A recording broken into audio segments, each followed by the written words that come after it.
Welcome to my channel. I have included most of the common parts which are getting faulty in course of time and repaired it instead of replacing. Most of the BMW parts are really expensive. That's the reason I have gone for repairing with cheap components which are easily available in the market. If you don't find anything in my channel, you can just message me and I can see if I can fix it or not. And for the circuit diagram, I have everything, most of the things from the forum, and I will give you a reply.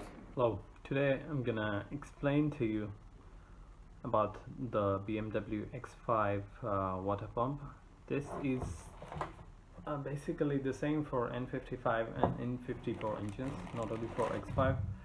All the engines comes with this particular water pump. You can see here it has a plastic housing in here, and this is the main reason for its failure. I hope it's because of the installation.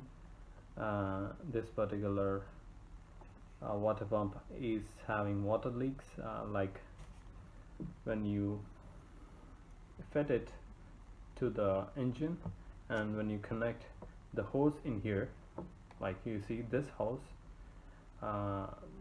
when the hose comes and connects to this area, I have found that there is more stress in here, and this stress causes a small crack in this area just next to this screw. You can see here. So mine, this is one from the junkyard. That's the reason the connector is broken.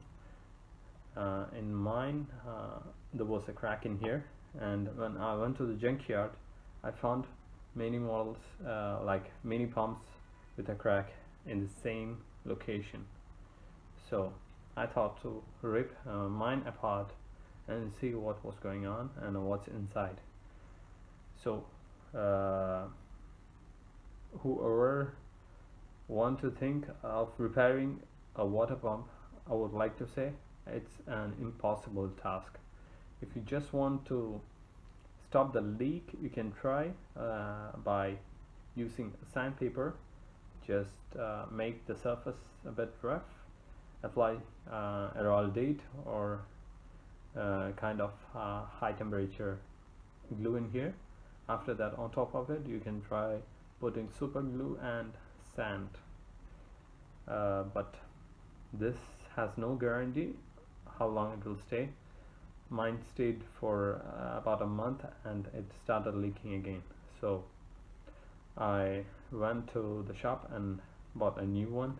I tried with the junkyard thing and it was working and it was failing in between. So I just took a new one, brand new Continental, and I installed that Continental. What was its name? Value, something like that. So I will show you the dismantled one. Basically, this particular part is cracking. You can see here I have applied the glue in here. So I just use super glue and sand, and it stayed only for a month. After that, it started leaking because I forgot to use sandpaper to rough, to make the surface a bit rough. Just applied directly, and the surface is really smooth. That might be the reason mine failed, but you can try that. I know it's very difficult task to take the water pump out and put it back. That's the reason I installed a new one after my third or fourth trial. I didn't want to go under the engine hood to replace it again. That's the reason I put a new one. Anyways, it's worth putting a new one because it's a complicated system. So, and that I can see, you cannot get this housing out without cutting the connector from inside. That's the main thing.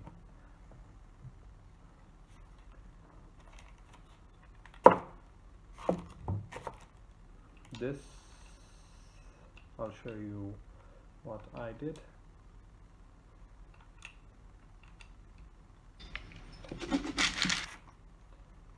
this is how it comes. Like, it comes like soldered in here, 4 connectors directly to the plastic housing. So we cannot just take the screws out and pull it out. It's not possible. That's the first thing which makes this particular pump non-repairable. It's not repairable in this way, as I can see. And here are the components. You can see here there is a circuit board in here, which is safeguarded by glue, like water will not get in, and the connections will go from here directly to the armature. I'll show you the armature, and this is the part after the circuit board goes to this particular part, which has capacitor and things like that, 3 connectors. When you try to take it out, this will break. Without breaking, you cannot get it out. So that's the other thing which makes this water pump not possible to repair. And the final thing is that when you try to get the armature out, the armature itself get distorted. Like, you will not be able to get it properly. You can see inside there is a rest, and the rest is holding the entire part in. The core holds to the body due to rest, and you will not be able to get it out. Here are 2 screws which holds the armature core in there.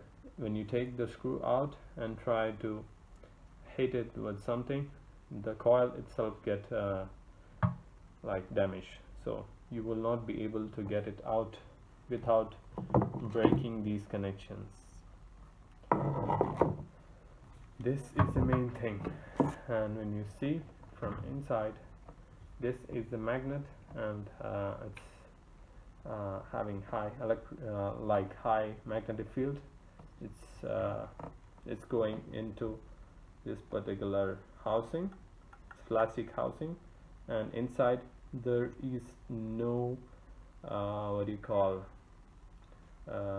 bearing. It's not a bearing, it's just a holding part which holds this particular shaft.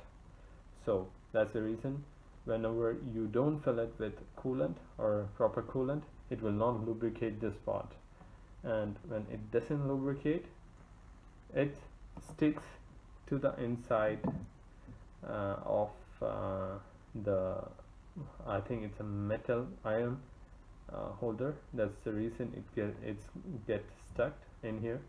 So whenever you install, you have to fill it with BMW coolant, rotate the turbine or whatever you call it. You have to rotate it properly after filling coolant in there, and just install it. You can see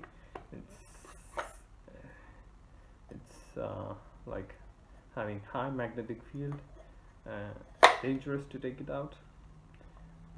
You have to apply high force to take it out. So if you need magnet, you can just break it and take this magnet out. Otherwise there is no use. And most of the BMW parts are easily repairable. This one is not, and it's worth changing it, because you can see here, you can see the circuit board and the microprocessors and things like that. So it's worth the money. You don't have to go for a second choice. All right, have a great day.